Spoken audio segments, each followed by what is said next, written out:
called What's in a Word because in this particular scenario, you've been granted permission to go back in time. You've been handed several sheets of paper. They have a very shiny coat. It gives them a smooth shine. And each sheet of paper has one word written on it. This word has the ability to resonate with the person it's gifted to. So the person reading the word becomes that word. The first word on the first sheet of paper is courage. The second word on the next sheet of paper is pragmatic. And then the third and final word on the final sheet of paper is tolerant. Which historical figure receives the first, second, and third sheets of paper and words? And finally, why? I thought about like Booker T. Washington, for example, right? You know, for me, and especially in growing up the way that I did and having a chance to have my grandma in my life for a long time and be able to talk to some others that I talk to today, you know, that word courage, I think would instill Booker to be even more boisterous than he was. Not to say that he didn't have it, but I think it was a quiet courage. And I think if he was able to have a little bit more louder voice and a sense of just doing what he felt that was right, then maybe you can imagine sparking some others to do even more. And I often think that, you know, given the right word at the right time from the right person can always change the trajectory of their life. The second one, I think the second one is pragmatic. And again, in doing some of my research, I thought about Malcolm X. Malcolm was just on this rampage just to let everybody know about, especially after his trip to the Mecca, about like, hey, this is the way that things need to be viewed. This is the way they need to happen. There's no other way.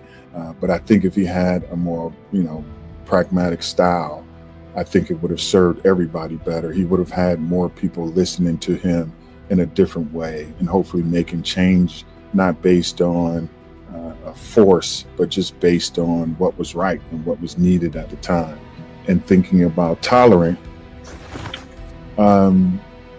Madam C.J. Walker was obviously one who, even in my kind of entrepreneurial mindset, I thought if she was one that was more tolerant of bringing others along, then it wouldn't have been, I wouldn't say she wouldn't have had the same impact, but that impact I think would have kept resonating today, right? She was a big powerhouse, a woman of many talents and had the ability to do a lot of different things. But I also felt like she built this empire and did different things and not thought about the sisterhood and not thought about others around her. So if she had the ability to think from that perspective, I think she would have created even more entrepreneurs to go along and do some wonderful things. Courage would be Anne Frank. She was a Jewish teenager hidden in Nazi-occupied Amsterdam during World War II. She wrote her diary and kept it, documenting fear, hope, humanity. She died at 15 years old in a concentration camp. Why I chose her, Anne, she already had incredible courage. But what if she had a little more, enough to survive? More importantly, maybe the courage to spread to others, a neighbor helping hide another family, a soldier choosing their conscience over orders. This word, pragmatic, I would have given to Leonardo da Vinci. And in brief, he was a painter, inventor, a scientist, a true Renaissance mind. Why I chose him, imagine if he had just a touch more of follow through. Again, all of this stuff came to fruition many years later, but imagine if you would have seen planes flying in the 1500s. So he was way ahead of his time. Tolerant was a really good one. This one would have been Adolf Hitler, a dictator back in Nazi Germany during World War II. And a couple of people back, that's kind of where my mind went a little bit. But he used fear, division, and hatred to manipulate nations. Why I chose him, this was probably one of the hardest for me, but maybe most importantly, tolerance wouldn't have fixed everything, but maybe planted a seed in him. Maybe a seed that disrupted the hatred that he had. Well, I think for courage, I'm going to give a man that must have had a lot of courage, but certainly could have used a little bit more, and that would have been Abraham Lincoln. Taking a stance the way he did, he had to know that he was a target for millions to want to take him out. And he just wanted to do the right thing. As far as tolerant goes, my God is tolerant. And I'm very grateful for having sacrificed his own son. I couldn't do it. Not for a bunch of fools that I'm looking at, you know. I just couldn't do it. I couldn't save the rest of the world. But yet he did that. And for him to be able to look around and see what's going on and not just lose it, I don't know how the hell he does it. Because there's certainly some things out here happening that shouldn't be. Let's start with Mr. Antonio Davis. Of the following, my friend, which do you think is more underrated and why? The letter Z, salt bagels, or pinky toes?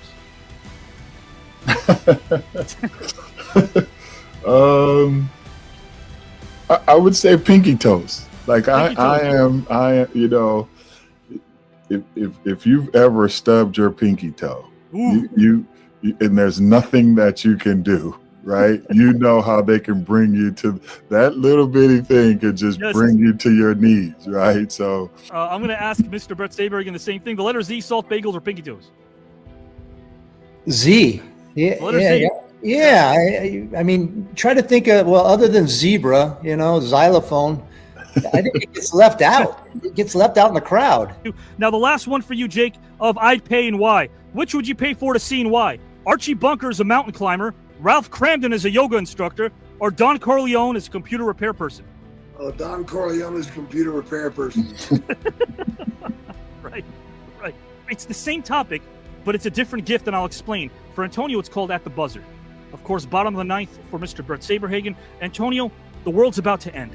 The elders of the universe have figured out a way to save the world, and it's basketball. With Bret, it'll be baseball. With Jake, it'll be a music album. Now, you've been tasked with traveling back in time and visiting your younger self, Antonio. This visit's going to take place during a time when you were depressed. The present-day version of yourself can't say a word when he meets his younger self. You must simply hand him a box to open, and in that box is a DVD player and a copy of a basketball game that your younger self has not seen yet. So upon watching this game for the first time, your younger self is elated. He finds joy. He discovers the sense of wonder that's so very elusive. The world now has been saved through this one game. So tell us, which game did he watch, and why was it so special to you, my friend? The floor is yours whenever you're ready to go. But I eventually settled on the Fish to Save Pittsburgh. I don't know if you guys saw this, but it was with Julius Erving back in the day, kind of saving the game, and it was all predicated on this lady who, you know, hey, they were building a team in Pittsburgh, and then they got all these Pisces players together because they thought they would play better together. But in seeing that game, man, I was just so inspired to think about basketball being bigger than just a game, how it brought all those people together, how it taught so many life lessons. Antonio's guys going to depart. He finished his final topic. You had a nice time, my friend? Oh, man, that's I knew that coming in, though. I knew I was going to have a great time. Sure. Well, it's real simple. Just read it across here. Pink Floyd, The Wall. That album meant so much to me. I was in Japan when it came out, wrestling. And my wife at the time was pregnant with twins. And she started to have those babies 2 months early. I couldn't get back home because an emperor had died and there were no flights back. But I bought that album in Japan. and I listened to it, and it absolutely kept me sane because I was ready to snap. So I'm going to kind of give you the lowdown of my high school time. Well, that sophomore year, I happened to have a really good year on the mound and also swinging the bat. So I was recognized in my sophomore year. So the scouts were coming out my junior year, and then they were coming out my senior year. But going into my senior year for baseball, we ended up winning the city championship in basketball that year. And the basketball season took a little longer, and it kind of went into the baseball season. So I wasn't as prepared coming into my senior year for baseball. I ended up developing some tendonitis in my shoulder. When I was able to pitch after a few weeks, the scouts came back out and they noticed that I wasn't throwing the ball the way I was. So I was in the high 80s at that time. And then when I came back from my injury, I wasn't even breaking 80 miles an hour. They all disappeared. They all went away. There was one guy that kept coming around, Guy Hansen. Fast forward, we go to the playoffs. Before the playoffs started, I was drafted by the Royals in the 19th round. And I truly believe that if I didn't have that injury to start off my senior year, I probably would have been a higher pick, probably the top 5 rounds. So my senior year, I was very dejected, and being drafted in the 19th round was very hard for me. I would have put in the VHS tape into a box for my younger self to watch the 1985 Game 7 World Series that I pitched in, and shown that there is hope and there is some things that are going to be some amazing feats that I was going to achieve in the baseball world. Friend, you had a nice time tonight? Always. I wish I could be on more episodes. So hopefully the viewers out there will put me into the next round, and we can have some more time together and talk about some amazing things.